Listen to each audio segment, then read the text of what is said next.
State of calamity in Philippines province as earthquake kills 69. At least 69 people have been killed and dozens injured after a powerful 6.9 magnitude earthquake struck the central Philippines late on Tuesday. The province of Cebu, which suffered the brunt of the damage, declared a state of calamity early on Wednesday, after thousands spent the night on the streets amid repeated aftershocks. One Cebu resident told the BBC he was among them, adding that power and water supplies were cut off. He says the voices of crying children could be heard around him, adding that they were traumatized. The earthquake comes barely more than a week after the country was hit by back-to-back typhoons which killed more than 20 people. Most of the earthquake victims were from Bogo, a small town on one of the largest islands in the Visayas Islands, the Philippines' central region, and the place closest to the earthquake's epicenter. Images coming out of Bogo show body bags lined on the street and hundreds of people being treated in tent hospitals. Officials have warned of a lot of damage caused by the earthquakes. The local authorities have appealed for volunteers with medical experience to help deal with injuries. Buckled and cracked roads and fallen bridges are also making access difficult for emergency services. Power lines in many places are down, meaning that it's also been hard to speak to those affected. 7 of those who died in Tuesday's earthquake in Bogo had lived in a village built to house victims of Typhoon Haiyan, which struck the central Philippines 12 years ago, killing more than 6,000 people.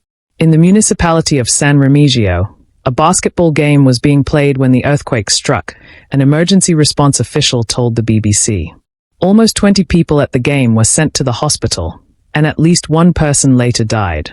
Officials from the National Police and Fire Bureau say they are prioritizing search and rescue operations, rushing to restore electricity and delivering relief supplies to those affected. On Wednesday evening, Bogo was hit by yet another aftershock, this one at a magnitude of 4.7, with tremors felt in Cebu City and the neighboring Leyte Islands. There were no known casualties. Cebu's Archbishop has told devotees to stay away from churches, pending structural assessments. This call is significant as Cebu was one of the first Philippine islands to be colonized by Spain in the 1500s and has many old churches. Earlier footage showed the tower of an old Catholic church swaying and then partly collapsing in one locality. The Philippines is composed of thousands of islands, and the National Disaster Agency based in the capital Manila is tasked with releasing official casualty figures for typhoons and earthquakes. However, the count is usually slow as the numbers are subject to rigorous checks, and so it is possible the death toll could jump. The Philippines is very vulnerable to natural disasters. It is located on the geologically unstable Ring of Fire, so called because of the high number of earthquakes and volcanoes that occur here. The upper layers of the Earth in the vast Pacific region are split into sections, tectonic plates, which are all moving relative to one another. The Philippines sits on the edge of the Philippine Plate, which is pushing underneath the Eurasian Plate.